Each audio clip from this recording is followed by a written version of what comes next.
Survivor specialist Tegwyth and McKenna are back, and this week we are talking about our top 10 favorite men.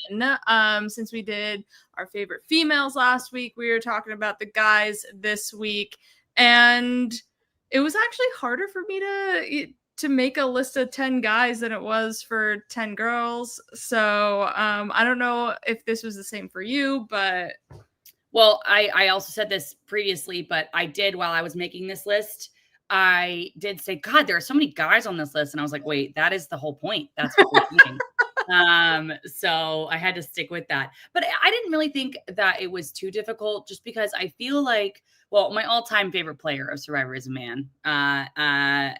Sorry. To me. And so I feel like, starting off with that, I was able to kind of build a list, but yeah, I'm excited to hear who yours are. Yeah. And I guess spoiler if this is on your list, but I don't know. We have to honor Philip Shepard here, the specialist on the specialists.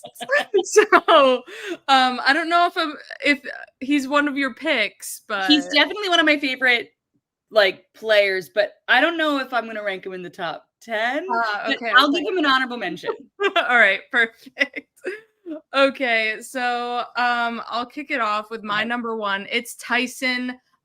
He just has the perfect brand of sarcastic, funny humor that he cuts deep, but somehow you don't hate him for it. Mm-hmm. And his strategy is great. I mean, the whole blood versus water season is just so beautiful. So I love anytime Tyson is on my screen. Yeah, I think that's a really good choice. Tyson is so fun. He is smart and witty, and I think that there are sometimes we see witty players, and then sometimes we see really smart players. But I feel like we rarely see, not rarely, but we don't see that combination where it's just this guy is funny and mm-hmm. also making good decisions, except for the time he got himself voted out. Barring that. But I just think that he's funny and he's endearing, I think is a good word for him. And yeah, he is definitely one of the tops and beloved in our house. Ryan loves Tyson. I love Tyson. So definitely a great choice for one of your faves. Yeah. He's not my number one, but he's definitely high up there for me. Yeah, for sure. He's I don't know. I've watched some other survivors make jokes like he does or say things like he does, and I'm like, that's pretty mean-spirited, but somehow, some way, Tyson rallies a social game around him. Especially Tocantins. He wasn't eliminated due to him being mean to Sierra or mean to Aaron or anybody. It was because of his challenge prowess, and it's that's so crazy back in the day when if you were mean, you were kind of out. Yeah. So yeah, I think that he's such an interesting character, and it's again not something that we see that often where you can kind of get away with the things that he does. And he is so good at challenges, and he is smart and all of these things. He's kind of like a perfect combination of a lot of different things, and it's probably one of the reasons his challenge prowess. It's probably why he was so good at blood versus water was because he was look, my arm, so good. He just is so strategic and so good and so great first choice, McKenna. Thank you. Where are we headed, Tegwyth? My man Christian Hubicki is a couple of things. Obviously he's never won yet. We don't know if he won 50. We'll see.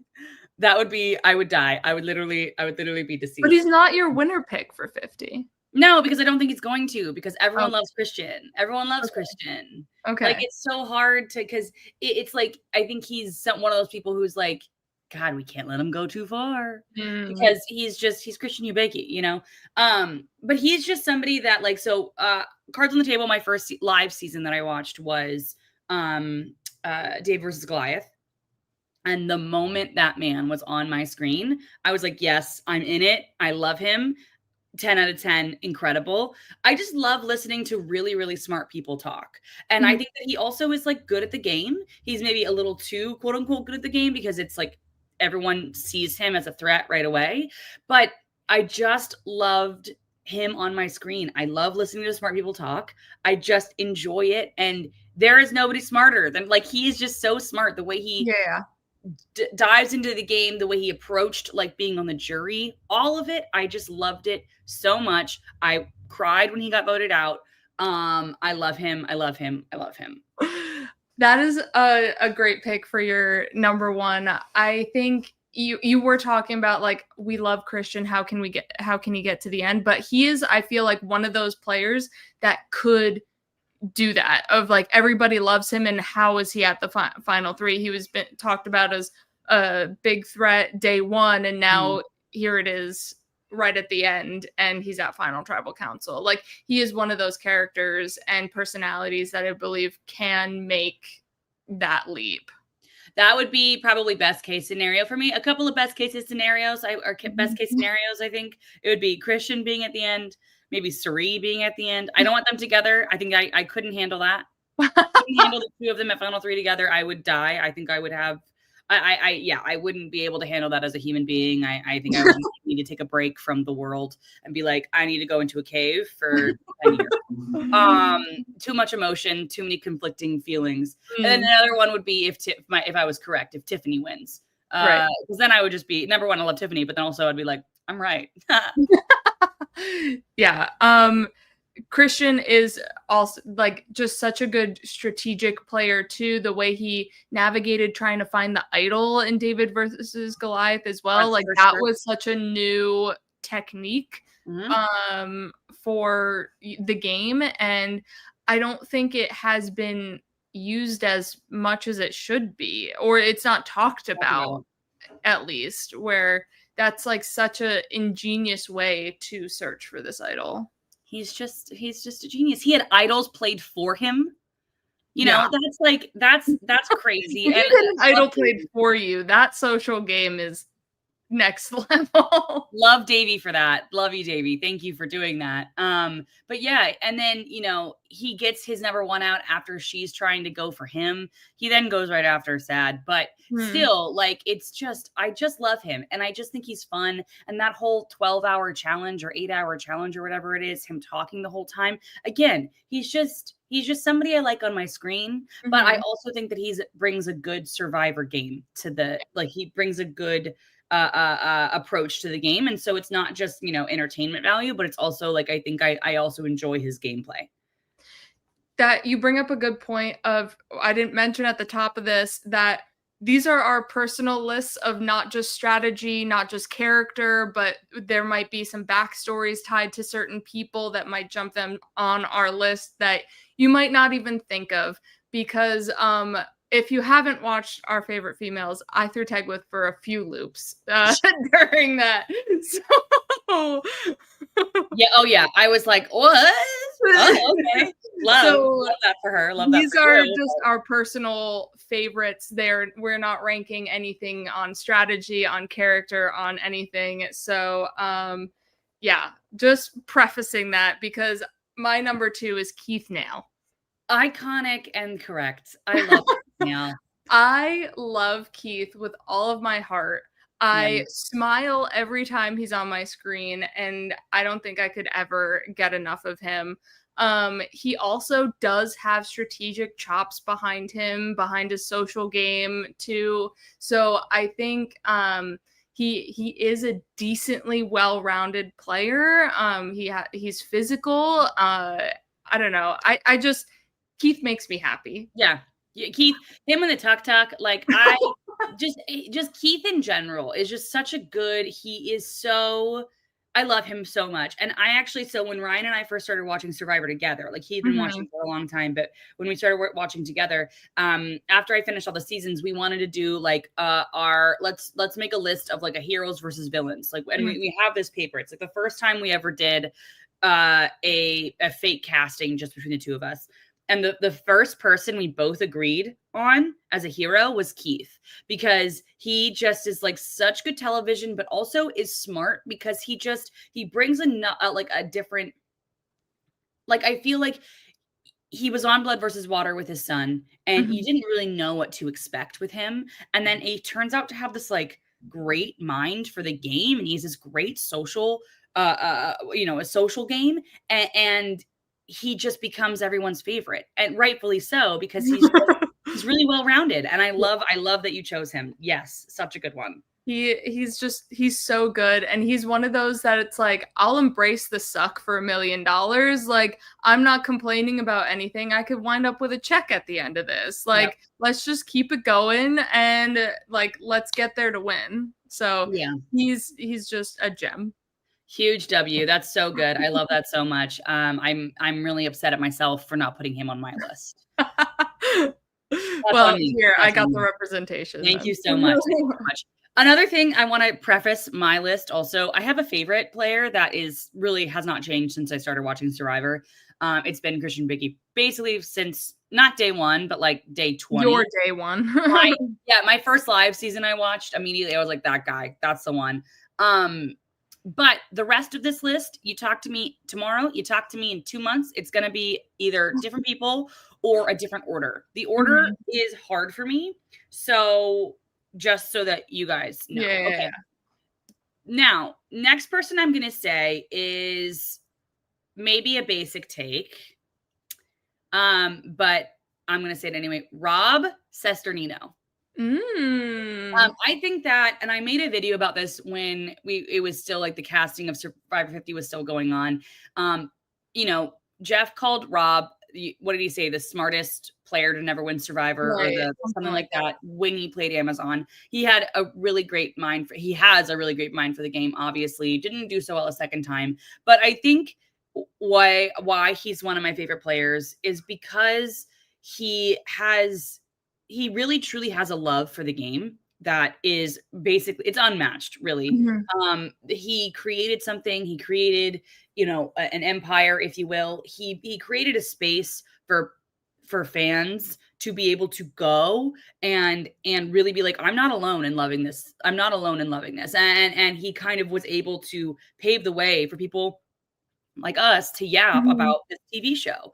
And I think that without him weirdly and randomly making a podcast network to talk about a reality TV show, I think that Survivor would have a very different fan interaction. I think it would be a very different show because of kind of the base that obviously there were the online forums and so many other things. Like, it's just more of the human interaction that we get with a podcast network, with videos, with things like that.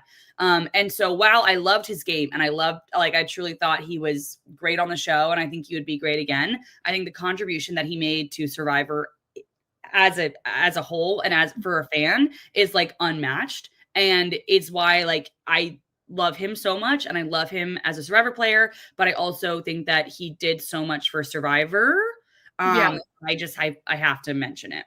Oh, for sure. I mean, hot take here. I'm not the biggest Amazon fan, but not hot of a take. I get it. Okay. A lot of people absolutely love Amazon, but I think they absolutely love Amazon because of Rob Cesternino. And the game that he kind of revolutionized in Amazon, proving like strategic chops within the first 10 seasons. And I think he really is a face of Survivor in, that early age of revolutionizing strategy and things like that, and being a bit more cutthroat and being able to move on. Like his relationship with Dina, and I think he is just this pillar of Survivor that can't be matched. Yeah. Even though we have Sandra 2 wins, Tony 2 wins, what Rob has done for the Survivor community is truly hats off to him. And I love listening to I love listening to people who know a lot about something talk about something, and he knows a lot about Survivor, and it's so I've always like that. And truly, my super fandom is because I listened to RHAP. It's because I listened to specifically it was the Wigglers Wandoff. So actually it was Josh Wiggler. Sorry, Rob. But all of this is because of that. And I also want to say, he did revolutionize strategy in the beginning, and he does something in that season that people are bringing up as a new strategy now. I'm hearing people talk about it, and I'm like, he did that. The voting out the middleman. And it's like two sides, and there's somebody in the middle who's like well, it looks like we're the people who's deciding. Yeah. That was Rob's thing. Yeah. And people are like, why don't people do that? Like, I think that this is a revolution. And I was like, hey, it is a good idea. You're right. You should go watch this guy pull it off a couple of times. So I just, he is the one of the OG super fans, I would say. And I think that, I had to put him on the list. Oh, for sure, for sure. My third person is the winner of the first season I watched live, and that is Mr. Adam Klein. He is also my wife's favorite player. I think he is just such a great guy, and Millennials versus Gen X is an amazing season, and he makes it even better. His storyline throughout the entire thing is great. And then I was able to do a podcast with him, Phil, and Will, and he's just so genuine, and you can like see his love of the game and his love of Survivor, and that I feel like almost hits home more than anything, because that's why we're all here, is because we love Survivor. So Adam's strategy, social game, strategic chops are just so fun to watch. Oh yeah, great one. Millennials versus Gen X, also an underrated season in my opinion. I think people don't talk about Millennials versus Gen X as much as they should. I think it's a very good season. It's a season that I start off anybody under the age of 15.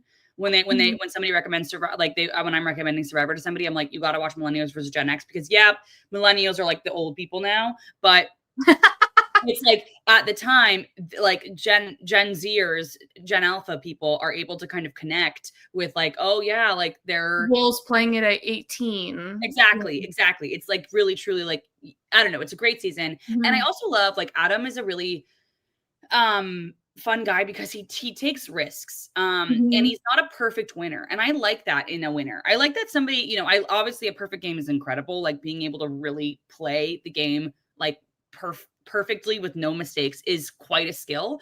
But I also think it's interesting because, like, in the beginning of the season, he doesn't play that well. Like, he's not this perfect winner with no like marks against him. He makes some mistakes. He like, it's the game. He has to kind of learn to play the game while he's playing it. And I think he does an amazing job at it. And then we see him at Winners versus the World. Winners at War. Winners at War. And, obviously, like, he plays the podium, but I think that he's there because he's a fan and he takes risks. And what if that had worked? You know what I mean? Yeah. Like, he does things that I think are fun. And also, he is a great guy. I had the pleasure of talking to him. Speaking of Rob, I went to the RHAP live show 2 weeks ago, and at the after party, I literally sat and talked with Adam Klein for probably 30 minutes. We just yapped, and he was just the nicest guy to talk to. Great. Yes. Love. Yes. And he's just, such his individual relationships where, like, he might not have the, huge overarching everybody loves me social game, but like his relationship with Jay, what he attempted to do with Taylor, his relationship with Zeke, Hannah, David, like he had a lot of pretty good connections one-on-one. It might not have been like this, group big think kind of thing, but he had that, he could find something to make that genuine connection with you. Absolutely. Love.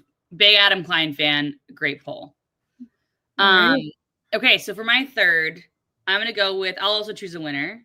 I'm going to go with Todd Herzog. Love Todd Herzog. I think so. Another, I guess, China was the first season I watched ever. That was what introduced me to the show. But I actually didn't. I liked the show, but I didn't love Todd. I didn't love Courtney. I was in my infancy in the Survivor. Obviously, I'd never seen it before, and I thought the people were mean, and I didn't love. And then I went back and watched it after watching all of the seasons, and I was like, let me give this a fair shake when I kind of understand this now. And he plays such an amazing game. Like so good. Number one, it's I think one of the best I think it's the best final three that we've ever had. Like across the board, any of them win, I would be happy with that. Like genuinely. But Todd just plays such a great game. And the fact that he's only played once, criminal, but also he's still involved in the survivor community. He makes those the amazing like the pop figures, yeah. The figurines, all of that. I just think that he is like such, and he still has like great insight on the show. He's still keeping up with the show. I don't know. I like his vibe. I like his win so much. He's one of my favorite winners. And I just think he's one of the best players. I love him so much.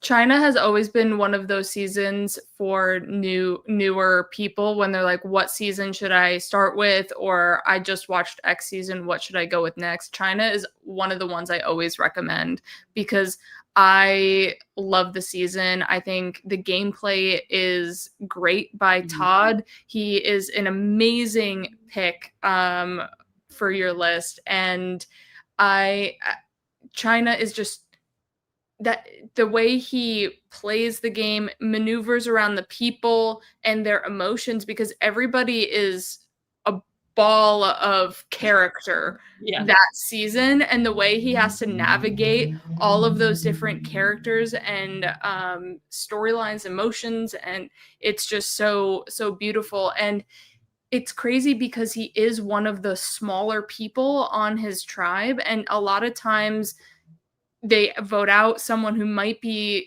smaller in the early days because they aren't carrying their challenge weight or something, but he proved his strategic chops to try and maneuver throughout the game. Yeah. I mean, it's truly, I don't know, very incredible the way that he and who was it? It was him and somebody else like led the blind side on James. Was it Amanda? Yeah, I think it was like the was three. It the three of them? It was the three of them. But just like being able to pull something like that off, crazy. The fact that, the image of him. Give him the two idols essentially, and then be like, I'm going to vote you out with them. Literally, like crazy. I just think that he is, it's a shame he's never played. He's not played a second time. But at the same time, then that game is like immortalized. That is true. That is true. Because, we see people and I love them, but like Kim Spradlin, like that's the only person I'm going to think of right now. Sandra playing the third time, like Sandra in Game Changers. Tony's second time. Yeah. It's just like, you're like, I don't know. They're so amazing. They're so incredible. But you're right. You only do it once. You're like, yep, one and done. I did it perfectly. Alrighty. I'm going with another big character, and that is Big Tom. Good one. Love like a hidden gem where he is kind of just all talk and sass and comedy, and a little iffy statements. But he does have strategy hidden under his belt. He is cognizant of what is going on in the game and is, ready to make the moves and do what he has to do to try and win. And, nobody really figured that out until they started playing chess or checkers in Africa, and he started winning, and everybody's like, oh, wait, I think Big Tom actually is thinking and not just like this happy-go-lucky guy on the season. And he makes me laugh. Big Tom is such like, I feel like Big Tom is somebody that we've never had somebody like him again. We've had people similar to Big Tom, but it's like, what is it? Often replicated, never duplicated, or often whatever. You know what I mean? He just is, he's the blueprint. He's funny. I genuinely remember watching him for the first time and being like, he needs subtitles. What is this man saying? Yes. Get some subtitles in here immediately. But he is, again, he has strategy. He has depth to him. He's funny. And he is one of the OG characters of the show. And for good reason, for absolutely good reason. Yeah, and he makes two incredibly deep runs in the game too, because he is that, loyal, strong ally, but also has that charisma to keep you laughing, and with nothing to do on the island, if someone's making you laugh, why would you want to vote them off too? So like he's just such a joy to have on my screen for that time period. Yeah, I get that. Yeah, he's very funny. Great choice. Right. Okay, for what are we on, 4? Yes. I'm gonna go with Sean Rector. I love that man. Again, somebody like, he's kind of, actually, I'm being 100% serious when I tell you this. I had a dream about him last night. And I had made this list previously. And so he was always going to be named, but I had a dream of him. We were chatting and I was literally asking him, why did he not go on 50? I saw him on the street. We just sat down and started talking. I think we got lunch. It was either breakfast or lunch. I can't remember. And we were just chatting about Survivor, and that was a literal dream I had. So if you guys think that I'm ever not actually a fan of the show, I do dream about Sean Rector, for example. All right. But I do think that he is somebody, and I've mentioned him before on other, if you are a patron, Ryan, me and Phil did a draft of one-time players that we would want to see back. And I got Sean Rector on my list. They all lost out. And he is just somebody that and I said this there, he did not think that it was real, right? He did not think that he was going out there. He knew that it was the game was real, but he was he was an actor in LA. Yes, he was a teacher, but at the time he was an actor in LA. And he thought that Crafty was going to pull up with some food and that they were going to go to a holding area and they were going to sleep on cots. And then after 3 or 4 days of them actually staying on the island, he was like, oh my God, I didn't realize this is what I thought they were just lying. I thought it was just the magic of television. And then he had to kind of figure out how to actually live, going into the game, not thinking that half the game is real, and then having to actively play the game. Where you're okay, I guess I'm living here now. Having any kind of mental preparation, and then playing the game he did, making those bonds, going as far into the game that he did, it's miraculous. Honestly, he is so great. And it's, again, an absolute shame that he has not been back, that he did not go for All-Stars. He didn't go for a second chance, anything. There were so many opportunities to bring him up. So many opportunities. And he is somebody that I desperately want to see again. And I just absolutely adore. Yeah, Marquesas is one of my favorite seasons. And so I am glad that you had him on your list. He is just one of those players in the community that everybody has been rallying behind. And that must be awesome to feel for him. But he's well, the players, the fans want me to play. Put me in, coach. What's going on? He's Jimmy T. Just put me in. And they're just not putting him in. And it's do you want the fans to be happy? If you want a season that the fans are all right, dream, I'm coming in. You bring it back, the old school people, because you have someone from season 4, and it's it's putting him on our screens again, where he can actually have his full mind and attention. This is what needs to be done. I think that would be a force. Yeah.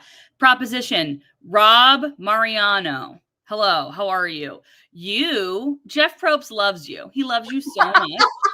He worships at your feet. Please. You're friends with him.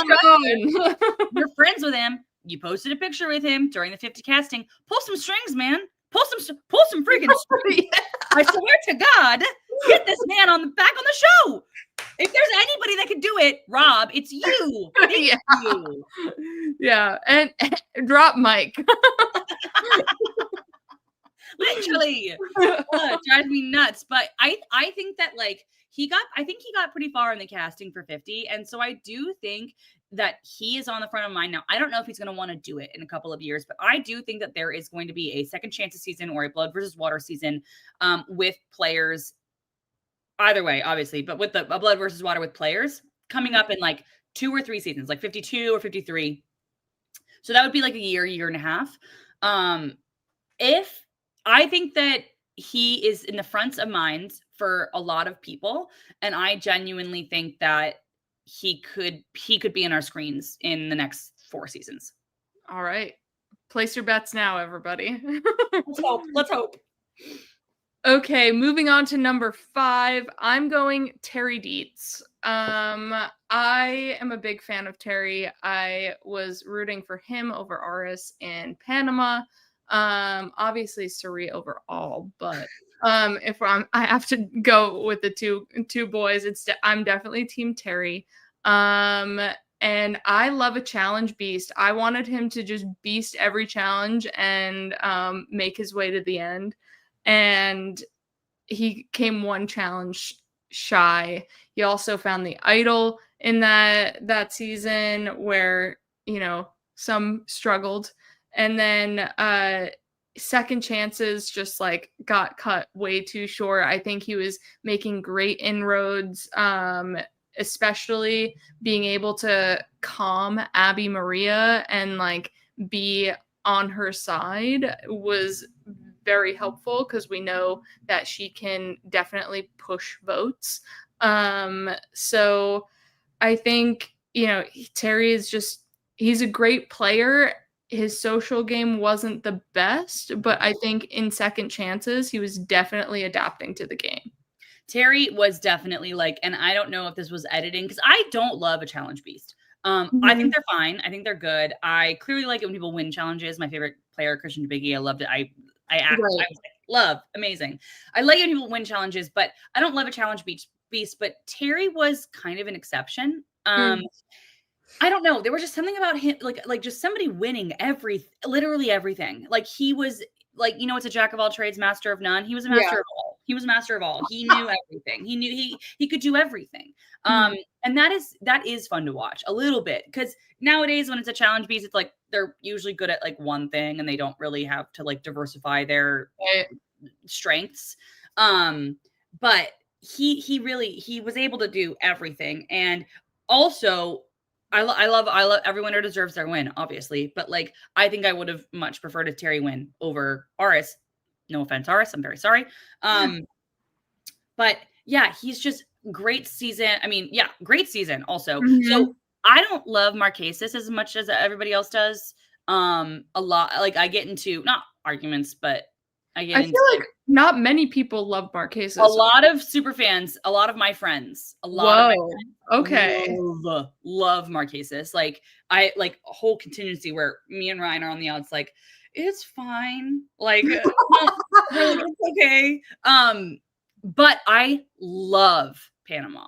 Yeah, that's like a top 3, maybe my favorite season. Panama is just so good. It's so good. The cast is so good. We have like, it's so good. Again, obviously introduced to Suri, but like, I don't know, Terry, it's just so good. And I was rooting for him, obviously rooting for Suri, but like I was rooting for him.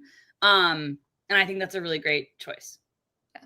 Thanks. And I think he's handsome. Sorry. I mean, I would agree. It doesn't hurt. I would agree. It doesn't hurt. Okay. Is it me? Yes. Or is it the invisible third person that's next? It's actually Ryan. Bring him in. Bring him in. Okay, so for number 5, I'm going to go with Jonathan Penner. I freaking love that guy. That man could be on every season of Survivor, and I would be like, yes, and another. And another, please. And another, please. I think he's so funny and smart, and I think that some people think that he's mean. I just think that he says what's on his mind, and I think it's funny. I like how you were talking about how Tyson right get away with a lot of things. I don't think that Penner can get away with it because people like didn't like him like while he was on the season, specifically like Cook Islands, like people were like against him. But I love him. He's so funny. He talks back to Jeff. I loved him in the Philippines. Like I wanted him to win. I mean, obviously I wanted Denise to win, but I really wanted Penner to win. Uh-huh. I love him so much. I just think that he is one of the best. And again, somebody else I really wanted on 50, and I had the pleasure to meet him at the beach drop last season, so for 48. Mm-hmm. And I like got to talk. He was like one of the people that I was like, this means everything to me. And we chatted because he also is like an actor. And so, our actor and a writer, and he was in one of my favorite TV shows. He was in Arrested Development for a couple of episodes. And so I got to talk to him about that, but also like Survivor. And I love him so much. He is definitely, I think I maybe should have put him a little bit higher than 5 on my list, but I mean, like you said before, a lot of these placements could be so interchanged. So, yes. I mean, 5 on a list of 10 is still pretty good. Out of like what, 360 men? Yeah. Yes. I mean, Jonathan Penner is another one of those staples of the Survivor community. And he was doing an amazing job in Fans versus Favorites until he got it taken out of the game. And I wasn't as big of a fan of his in Cook Islands. And then I watched Fans versus Favorites, and I was starting to like him a bit more. And then it felt just so cut short. And then I don't like Philippines. So Philippines is not one of my favorite seasons at all. But that's crazy to me. I love Philippines. So then, like, I feel like I just haven't gotten to connect with Penner as much as a bunch of people have. Oh, please, Jeff. I'm sorry. I said, oh, please. One of the best interactions between a player and Jeff. I love it. But I also I also can recognize his amazing strategic chops. He's hilarious. I just don't think, for me, he's one of my top 10, which, spoiler alert, he's not on my list. And this is where we fight. This is where McKenna and I get into a brawl right here and now. I do really appreciate like everything he puts into a season of Survivor. And did he need to be on 50? Yes. I also will say he did. We were talking and I was like, would you be on another? I think this was before casting for 50, because this would have been premiere of, no, this would have been late into the casting. I don't know. Premiere of 48. So whatever that was. And I asked him, I was like, would you ever be on a season of Survivor? And he said, yes, absolutely. So get him on there. He's probably going to be on with Sean Rector. Yes. And Jerry. And Jerry, yes, literally. We call the season Robbed Goddesses. I don't care if some of them are men; they are robbed goddesses. That is the name of the season. Perfect. And it's people who should have been on 50, but we're not. Yes, so it's just a rerun of 50. It's just a rerun, but it's Jerry, it's Abby Maria, it's Andy, it's Marianne, it's Carolyn, Penner, Jesse, Homer. Who else? It's Sean Rector. It's yeah, exactly. All right, we got it. There's the next. Honestly, that's actually so funny. I think that we should do that as our next Brant Steele. Okay. Well, speaking of Brant Steeles, this whole list is being Brant Steeled over on the Patreon for this month's Teg Talks. So if you want to see who is the men among men, yes, the men of all men, tune into the Patreon for that. Yes, it'll be fun. It's always fun. Okay, so we're going to number 6. I'm going with another one-time player winner, and we are going Chris Doherty. I think he just slayed that entire season. I know I'm supposed to be rooting for the women, and I was, but the way he maneuvered through that game is just unmatched, and I think he is brilliant, and how he played that game the way he did, I don't think we would ever be able to see it again. Yeah. And when I watched that season for the first time, I was actively mad at the women, which is against every part of my I was like, "What are you doing? Do you not see the man amongst your ranks? What are Yeah. we doing? You What are just we gotta doing?" get him out. Don't I use him for the literally, number. "What Like, are we it's doing?" And so the first time I watched it, I didn't give him any props. I was just mad at the women. And then right. I watched it again and I was like, "Okay, let's maybe not be mad at, your people, and let's look at this from a game perspective and let's figure out why he won." And I was like, wow, that's actually insane. He actually did Mhm. so well, especially for the fact that this was also somebody chose. Chris was somebody that we chose on the draft for like Mhm. best in ever, or best drafted people that played once. Mhm. And I think Ryan got him, and Phil was talking about how, and I hadn't heard the story, but like Chris didn't tell his wife that he Yeah. was voted out. And so Mhm. his wife was like, "What? Are you still?" Mhm. And then he goes on to win the season. That's crazy. It's Yeah. crazy. He's so good. And, yeah, Vanuatu is also one of my, favorite seasons. It's very underrated, I Yeah. think, and it's a master class in how to play from the bottom. Yep. Yeah. He's I think you're right. It's an incredibly underrated season. We get some really great people on that season as Mhm. well. And Chris is somebody else that I would really love to see play again, because I think like winners who come back, the people who do the best, aka Sandra Diaz Twine, are people who are completely underestimated. And so Mhm. people I would really like to see back, both Chris's. I would like to Mm. see back, maybe not so much Chris Underwood now that he's since won the challenge, but Yeah. I like I think it'd be really But he interesting. won Challenge USA, not Challenge So it's not Proper, really so exactly. So it's it's like different. But like people who were underestimated in their win, Natalie White, for Mhm. example. I think these are the people who are able to pull off another win, because you're kind of sneaking towards the end. And I would pay good money to see Chris Doherty play again. Like I think Yes. he would be really fun, and I think he'd do Mhm. a very good job. Facts, facts. All right, it's me, right? Yep. Okay, so this is where it gets tricky. I had a list of about 17 people. Mhm. Um, and so now I feel like I gotta make some cuts, and I don't like doing that. All right, I'm gonna go with Jeremy. Good. Love, Good choice, good love choice. Jeremy so much. Great on his first season. San Juan del Sur is probably one of my favorite seasons of all time. Um, Mm. I think people overlook that season like really quickly. I think Natalie Anderson is one of the best winners. Like she plays such a great game. I love that she just antagonizes somebody else on the other tribe for funsies, because she can, and she's correct. But like so good. But we also get Jeremy, and I think that like honestly, think it's San Waldo Sir, and see, think of everybody that we have been introduced because of that season. Jeremy, Mhm. Kelly Wentworth, Keith, Natalie. Who else? Reed and Gosh. Josh both have not come back, but both iconic. Um, Jacqueline. Jacqueline. Um, so like an incredible season. Just want to Yeah. point that out. But Jeremy like plays an almost perfect game in Second Chances.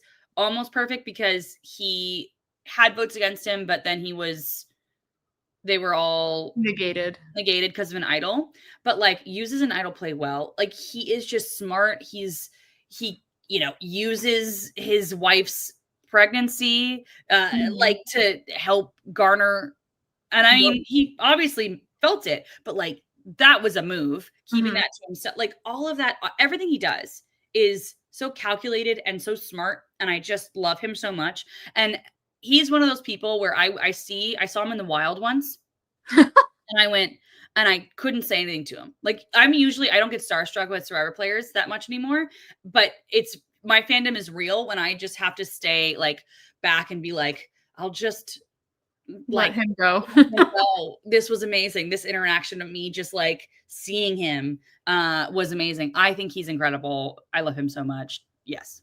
I think he needed to not make a deep run in San Juan del Sur to like be able to play the game he did in Second Chances, and I will take that any day of the week, because so many people want to replicate his strategy and just can't. They can't do the meat shield strategy. They're there's just hasn't been much success rate moving forward with all of that. And he is just a great physical competitor, Yep. strategic competitor, social competitor, and it's just shocking how ingrained he got his allies in Second Chance to not vote him out when he is the clear target. It's crazy. He's incredible. And also, like, I don't think it hurts him that he is the best smile on planet Earth. So, like, he smiles and you're like, you're right. I'll do whatever you say. Yeah. Okay. Yeah, he's incredible. And can I also say, justice for Jeremy on the Traitors. Like that, Rob, I have a bone to pick with Rob on this one. And after I'll pick the bone after you call Jeff. And tell him to get Sean on another season. And then after that, I'll antagonize you about how you cut Jeremy for no freaking good reason. And that was bad for your game. That was so bad for Rob's game. But like, I wanted to see Jeremy on the, like, way more on the Traitors. Like, I wanted him to be there the whole time. I would have been okay with a what's it called? A casual? No, not a casual. Faithful. I would have been okay with a faithful to win if it were Jeremy. Let me just say. Yeah, Jeremy is just like, he has this aura around him when he just, like you were talking about, the smile, the laugh, the just charisma. And I think a lot of these players that haven't played Survivor again or like did the Traitors, I think their next step should be Dondi, because that would be so much fun to watch him navigate Dondi. As a Dondi stan, I would die for Jeremy on Dondi. I would be so happy. I would literally, it would be like the best thing that's ever happened ever. Yeah. All right. So my next person is, all right, now you can shit talk him a little bit. It's Boston Rob. This is my mom's all-time favorite player. She started at Borneo and worked her way up. And she loves Boston Rob and will watch anything with him on it. And I feel like I also get Boston Rob fatigue, but then I watch him and I'm just like, I'm entertained. Yeah. I think he has unmatched strategy. He is one of the faces and pillars and Jeff's best friend. Jeff's bestie, yeah.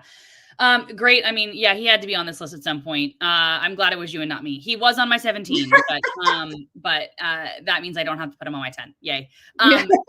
Here's the thing. Can I say the Boston Rob hate seems very forced to me.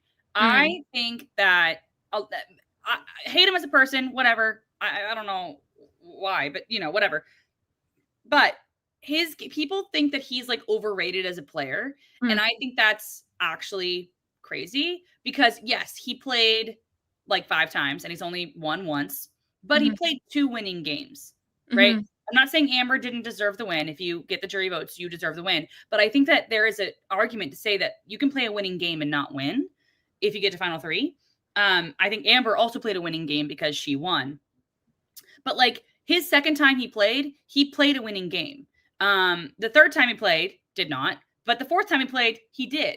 And I think that also hindsight is really easy to look back at Redemption Island. And I do not like that season. Redemption Island is his third time. Third time. Versus villains. Didn't I say, no, isn't that his fourth time? Marquesa, All-Stars, villain, Redemption Island. Yeah, there we go.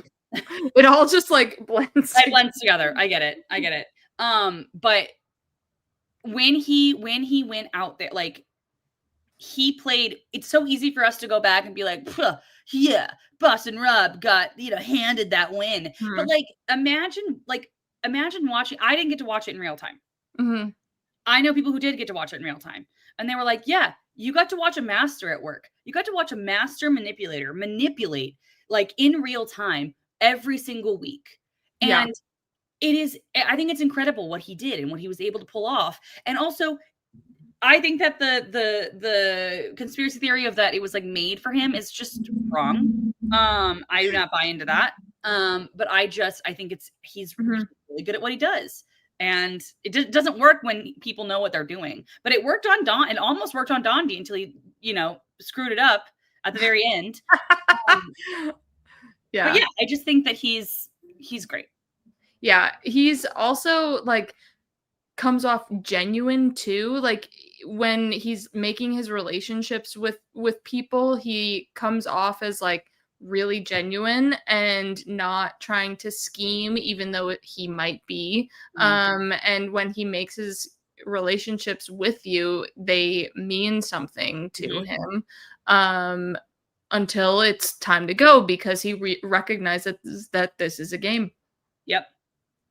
I think great choice. He had to be on this list at some point. So, yeah. Love. Okay, I'm going to go with the first new era that we've talked about. And I think that people might be mad at me for this, but I'm going to do it anyway. And so we'll see what the reaction is. I'm going to say Kyle. And I have a couple of reasons. Number one, I am biased. I do know him. I like him a lot. He's a great person. So just to put my, biases out there on the line. But number two, I didn't know him at the beginning of the season. And I think that a lot of people's hatred for season 48 is blinding them to the game that Kyle played. I think that Kyle played one of the best games that we have seen for a winner. Maybe not of all time, but of recent times. Yeah. I think he has the best game of all of New Era for a winner. Maybe with arguing with D, but like D just was able to hold strong the whole time, and I think that we saw that Kyle was able to work from the bottom. I think that he has the Boston Rob of being able to kind of control people and be like, no, we're good. But also he's able to build bonds with people so that they don't want to get him out, even though he won the first immunity challenge, which is usually puts a target on your back, individual immunity challenge. And then he was able to win the last immunity challenge. He is social, he's strategic, and he's physical. And he's funny. And I just think that like a lot of people's, and granted, I was rooting for him because I got to know Kyle about halfway through the season. And so after I got to know him, I was actively rooting. I mean, I was rooting for him before, but like knowing somebody, it's much easier to root for that person because you want this person that you know to do well.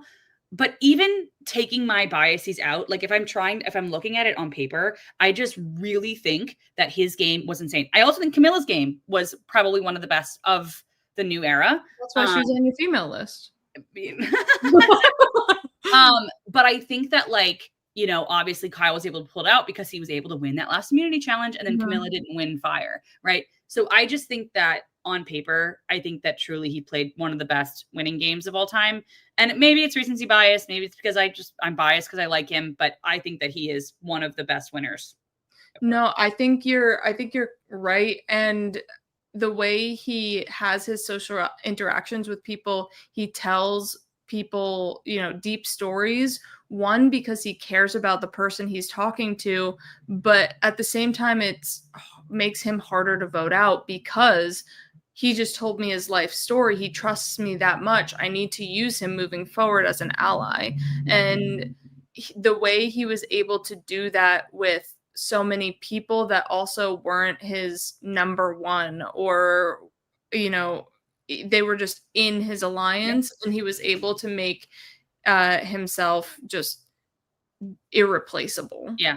And I will also say I think it's pretty incredible that he and Camilla were able to pull off an idol play when Kyle was gonna be out. When from the bottom, I think Phil was the one to pull out this stat, but that Kyle was the winner to play an idol, correctly play an idol the earliest in the game. And so being able to pull that off, and then no one really needed to talk about it after that because he was like, I'm just a chill, fun guy. I'm here to, don't think about that strategy thing that we just pulled off. Nah, let's work together. Like, I think that's masterful. Yeah. Props. Kyle is a great pick to add to your list. I think I'm gonna get a little bit of hate, but that's okay. I stand by it. I don't think you should, but it's fine.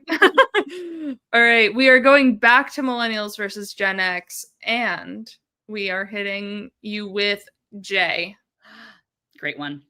Jay is just so funny and charismatic, and I think he needs to do Survivor again, because I don't think the challenge leads him to a successful run, because one, he isn't the biggest. Two, I think he brings in the Survivor strategy, and it just makes him too kind of like, I don't know, overbearing, more negative, and it's just not him being goofy, having fun on the island that I fell in love with him for. And then the fact that he's always doing everything for his mom, and like he always has that, mama's boy storyline too, is just so endearing and sweet. And I just think his moves and the way he maneuvers through the game is just so much fun to watch. Jay is a really great choice. I think he's very fun. He's great television, but he's also strategic. Like that Michaela blindside is one of the most iconic blindsides, I feel like. Yeah. Obviously because of Michaela's reaction, but also to him just sitting there like, I did it. Like he just kind of like owned. And it's like, I forget sometimes that that's pre-merge. Like that is like really, truly crazy that he pulls it off. But yeah, he's so good. He's so fun. I love the energy that he brings. He's somebody that I would love to see back. I think it'd be really fun to do a millennials versus like a Gen X, millennials, Gen Z or something like that. And then bring back a captain. Like from the millennials tribe, have like, not, it doesn't have to be from millennials versus Gen X, but have like a millennial, have a Gen Z, and have a Gen Xer. I think that'd be really fun. And I think that Jay would be the perfect like captain for the millennials, because he was he was on millennials versus Gen X as a millennial, but he also like, I don't know. And then get T-Bird back, because they were all talking about, these Gen Xers in like Brandon's and everything like that. So like get T-Bird back in and just do it 4 tribes. Oh my God, that would be amazing. That'd be so good. But I think that like Jay is such a fun, I don't know. He's really fun. He's strategic. I think he's a great choice. I've never seen the challenge. But I think that he should come back to Survivor 100%. Yes. 100%. I think it lends more to his skill sets. All right. Okay, so I'm gonna go with Ian next.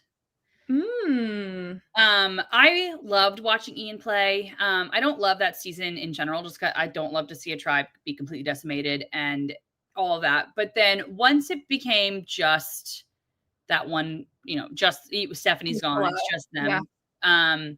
I think that he is somebody, number one, that I would really like to see back, but I also just think that he's like, again, so smart. He is a challenge beast, even though, correct me if I'm wrong, I don't think he really won anything. Tom won everything. Tom won everything. But it was like neck and neck. And so I would love to see him play on a season where he's not, he's going to be older now, so he might not be as good as the challenges, but like, I think that he is so fun, and I think that he's very smart, and I think he's very strategic and very social, and I think that he'd be really interesting to see play again, and I think that he's definitely one of my favorites to play the game. I think having more years under his belt would not be a bad thing, because then he would not be manipulated by Tom, like in Baba Booey, with like, oh, give up immunity and you'll be set free, right? And it's like he could now be the one making those deals, because he learned from one of the most dominant winners in Tom as well. So I think that Ian is a great pick. He is pretty physical, though. As I was watching last season, oh, they all blend together. Kyle, no, season before, not 48, 47, 6. With Rachel season? Yes, sure. That Kyle, I was like, that is like the second coming of Ian, because they look so similar. They look so similar. They look very, very similar. And again, Kyle, very good at challenges. That was really kind of trippy when you would see side by sides between the two of them. Which one is which? Yeah, exactly. So I love the pick in Ian.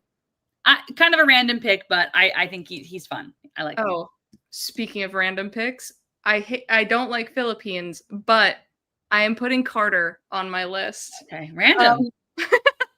There's a story behind it. One of my good friends, she was also in my wedding party, and I said, like, name a random survivor when I first met her, and she said Carter, and Carter has always been one of my deep cuts. And so, like, we bonded over our, like, random love of Carter. And so he's always just been, like, top of mind, I guess. Not for anything other than, like, that story. And I don't know. He's not that great of a player. He flubs Penner's name. He's just on here because of that story, pretty much. Love. Okay. Super random. I don't feel like he had a good hairstyle. He doesn't need to play again. I don't. Yeah. Other than that, I'm like random, but love that Yeah. for you. Love that for him. He gets me through part of Philippines. Your hate for Philippines is so interesting to me. I love. I just don't like Philippines. That is so funny. Okay, so I am gonna go with. Okay, I'm gonna go back to my list. I have a couple of different options that I could go with. Some random ones, some not so random ones this week. I'm gonna do it. No, I'm not. I'm gonna say Malcolm. I'm gonna be basic. I love Malcolm. I love that. He went to my college. We went to same alma mater. Not at the same time, but he's much older than me. No, I'm just kidding. But that was when I found that out. That was very, very cool. But I just also think that he is fun. I think he's good TV. I think that he's strategic. I hate that Joint Travel Council like so much. What was that in Game Changers? I can't remember. Yeah, I think it was Game Changers. And again, not bad to look at. I'm a fan of Malcolm. I like him. I feel like there's not really much I can say. Like Malcolm is kind of self-explanatory. It's Malcolm. Do you not like Malcolm? You hate Philippines. I don't like. This is why you hate Philippines. You don't like Malcolm. I like Denise, but Malcolm has always been kind of a little overrated to me. I'm fine with him. He did so much in such a little. Like I think that Survivor ruined the Malcolm lore because they had him play back to back. I don't think he left. I don't think he came, or when he flew back, he like just kept dieting and kept like eating what he was eating because he's like, I'm going back so soon. Why change what I'm doing? Right. I really think that playing, like having people play in such a short period of time ruins their lore. And I think that, and I've said this about Malcolm, but I think that like if we hadn't seen Malcolm in Fans vs. Favorites 2 and we waited maybe until Game Changers or we waited until whatever, I think that people would feel, because a lot of people think that Malcolm is overrated, but I think that it's because we just saw so much of him in such a short amount of time. And I think also they're comparing Malcolm to Ozzy, and then you also throw in Joe at that point too, and you have the three of them kind of circulating in the same kind of time period. And I just never really, connected to Malcolm. I think if I was going to, I liked him best in Fans vs. Favorites because I liked the opposition with the three amigos. I thought that the three of them were great. So I think he is a decent player, but I don't think he is a winning player. I think that he could be now when he's older. I think that when he played, what was he, right out of college, 23, 24, something like that? Like, he was pretty young. And I'm not saying that young people can't be good at Survivor, but I think that, like, I don't know. Young people coming out of Dartmouth are not the, they're not the brightest of the bunch. Love us, great school, but we're kind of still in college brain for like 3 years out of college. So I don't know that he really had. I think that now he would play better. I think I could be wrong, but I think he also just has too big of a stigma attached to him of like golden boy. Yeah. And then he because he is good at challenges. He has a pretty good social game. Um, it's like, all right, we got to get Malcolm out. Yeah, I think that Once also he made nerves some bad hits. decisions, specifically in Philippines near the end there, where it's just like, just say yes, dude. Like, what are you doing? Like, just say yes. Come Yeah. on. But I don't know. I think that if Malcolm is on another season, I wouldn't be mad at it. I would love to see how he like the contrast, and I love that I would love to see kind of what he is able to do and what he's able to pull off, I think. With, what is it, 10 years of difference? 7, Oh, whatever. wow. It's been a while, right? Mm. Yeah, 10 I years. forget how many, because it's in season, so I don't realize how many Because it's years been it is. 24 seasons, so 12 years, 10 Yeah. years since he first played. Wow. Well, all right. Maybe we'll get him for Robbed Goddesses. Robbed Goddess, yes. Coming to a theater near you, Survivor season. Alrighty, my last person I saved for a new era player, and that is Jake O'Kane. I loved his storyline throughout his season. He made me fall in love with him. He is adorable, and he's one of those characters that just make me happy, and I liked him on my screen, and he put up the good fight and just couldn't get it done, but he was just great to watch. Yeah. I love Jake. I think he's so fun. I think he's funny. I love that he's a theater guy. I love that I think he's great. I Yeah. think him breaking the challenge, he's like, oh, whoa, whoa. Like, he has so many good moments. Mhm. He's so funny. And yeah, huge Jake O'Kane fan. 10 out of 10 choice. Yeah, I love that. Yeah. Oh, Jake. All right. My final. I could go with a lot of different people. I want to say some honorable mentions that I will not be choosing, and I won't go into detail. Lex. That's it. You have 8. You have 7 more. That was a joke.